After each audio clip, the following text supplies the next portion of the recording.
The sun was hanging low over the manicured lawns of Maplewood Estates, casting long golden streaks across the cul-de-sac.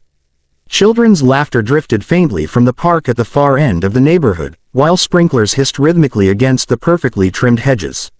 It looked like the kind of place where nothing dramatic ever happened, the sort of community where neighbors complained more about trash cans left out too long than real crime. That's exactly why Marcus had chosen it, a place where he could finally enjoy silence after years of chaos. But silence rarely lasted long for men like Marcus. On this particular evening, Marcus sat on his front porch, sipping black coffee from a chipped mug, wearing a plain gray t-shirt and sweatpants. He blended in with the neighborhood, looking like any other middle-aged man winding down after work. To the casual eye, he was unremarkable, just another resident with a mortgage and a quiet life. Yet behind his calm eyes lived decades of dangerous experience, the kind that left scars invisible to everyone but him. The rumble of engines broke the calm. 3 black SUVs turned slowly into the cul-de-sac, too heavy and deliberate for neighborhood visitors. Marcus set his mug down on the armrest, his eyes narrowing as the vehicles rolled to a stop just in front of his house. Doors slammed, and 6 men climbed out, dressed in dark uniforms with shiny badges clipped to their belts. But something about them was off. The patches were too new, the belts carried gear arranged all wrong, and their boots looked like they had never touched mud in their lives. Homeowners Association police, one of them barked, his voice sharp and theatrical. He adjusted his cap like he thought it made him look more official. Marcus Brown, step off the porch. You're under arrest for multiple violations of community code. Marcus didn't move. His neighbors, alerted by the commotion, were already peeking through blinds and stepping onto their porches. A few even held up phones, recording what they thought was a routine arrest of a man they barely knew. The word arrest carried a heavy weight here. People whispered in shock as if the suburban peace had been shattered by the sight of these so-called enforcers. Marcus studied the men, his expression calm. He didn't flinch when 2 of them stepped closer, one resting his hand on a holstered pistol that looked suspiciously like a cheap replica. His silence made the fake officers uneasy. "Don't make this harder than it has to be," another said, puffing out his chest. "You violated HOA parking regulations, ignored repeated warnings, and refused to comply with community standards. That's grounds for immediate detention." A chuckle escaped Marcus before he could stop it. Immediate detention for parking violations. The absurdity of it would have been funny if not for the tension radiating from the armed men. From across the street, Mrs. Harris, the elderly widow who often baked pies for neighbors, gasped loud enough for everyone to hear. "I knew it," she whispered to someone beside her. "I knew he wasn't like the rest of us. Look at them, arresting him like a criminal." Marcus rose slowly from his chair, not out of fear but with a kind of deliberate grace that made the men step back.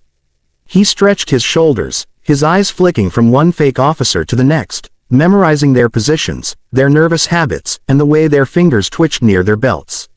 He'd seen that kind of false bravado before, men who wanted authority but had never truly earned it. "You boys rehearsed this little act, didn't you?" Marcus finally spoke, his voice low but steady, carrying across the yard like a warning. "Badges from a print shop, uniforms off some discount website, and SUVs you probably borrowed. You've got the props right, but the performance is sloppy." The leader's face darkened. "Enough. Step down now, or we'll drag you in front of the HOA board ourselves." The neighbors gasped again, murmurs spreading like wildfire. Some took out phones to record, others whispered in panic, believing they were witnessing a genuine police encounter. Marcus's calmness only added to the mystery. Why wasn't he resisting? Why wasn't he scared? Instead of complying, Marcus slipped his hand into his pocket. The men tensed instantly, their fake authority cracking under pressure. When he pulled his hand out, he wasn't holding a weapon. Instead, he revealed a small black wallet, flipped it open with practiced ease, and let the late sunlight glint off the badge inside. The gold letters were unmistakable. Federal Bureau of Investigation. The cul-de-sac fell silent. Even the children at the far end of the street had stopped their play, sensing something important was unfolding. Marcus's eyes locked on the so-called leader, his tone sharpening. "You have 30 seconds to tell me who sent you and why you thought it was a good idea to impersonate law enforcement. If you don't, I'll show this crowd what happens when frauds meet the real thing." The fake officers shifted uncomfortably. Their swagger faltered, replaced by hesitation. Neighbors stared in disbelief, their phones capturing every second. What had looked like a simple arrest was unraveling into something far more dangerous. But Marcus didn't care about the crowd. His instincts were awake now, his pulse steady but alert. He had spent years dismantling gangs, cartels, and terrorist cells. Men with real training and blood on their hands had tried to bring him down and failed. Compared to them, these imposters were nothing more than clowns in costumes. Yet, something about their timing gnawed at him. Why now? Why here, in this quiet neighborhood? Someone had gone to a lot of trouble to send these pretenders to his door. And in Marcus's world, coincidences didn't exist. The leader opened his mouth to respond, but Marcus raised a hand, silencing him instantly. "Save it. You and your buddies just made the biggest mistake of your lives. You thought you were hunting some regular homeowner. What you found is the FBI's most feared problem solver." The weight of his words hung heavy in the air, sending ripples through the crowd and chills down the spines of the imposters. Marcus's calm facade cracked just enough to reveal the steel underneath, the kind of man who had walked through gunfire and returned alive when others didn't. And as the tension thickened, one thing became crystal clear to everyone watching: the real danger wasn't the fake HOA police standing in the yard. The real danger was the man they had come for. The cul-de-sac seemed frozen in time. Every neighbor stood still, clutching phones and whispering to one another, but no one dared move closer. The imposters shuffled on their feet, suddenly unsure of the ground beneath them.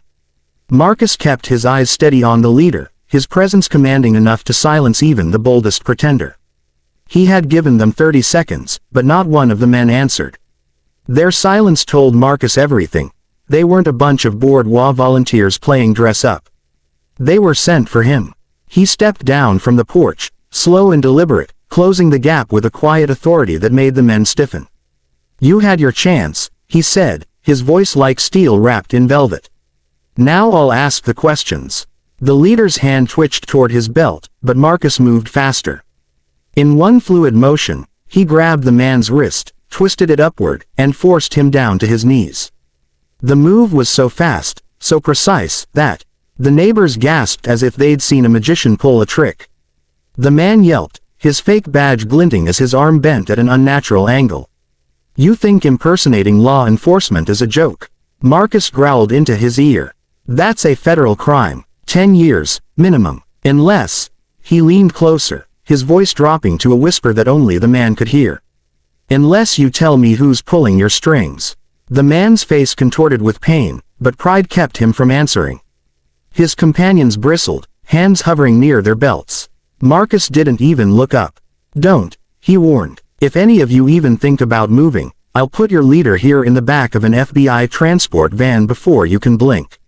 And trust me, none of you want the kind of conversation that comes after that." The threat landed. The other 5 froze, their earlier bravado evaporating. Marcus could see it in their eyes. They weren't professionals. They had training, sure, but not the kind that ran bone deep. They were mercenaries, hired muscle with enough discipline to follow orders but not enough to improvise under pressure. Finally, the leader cracked.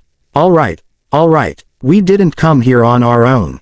We were sent." Marcus eased the man's arm just enough to keep him talking. "By who?" The man hesitated, his eyes darting to his crew.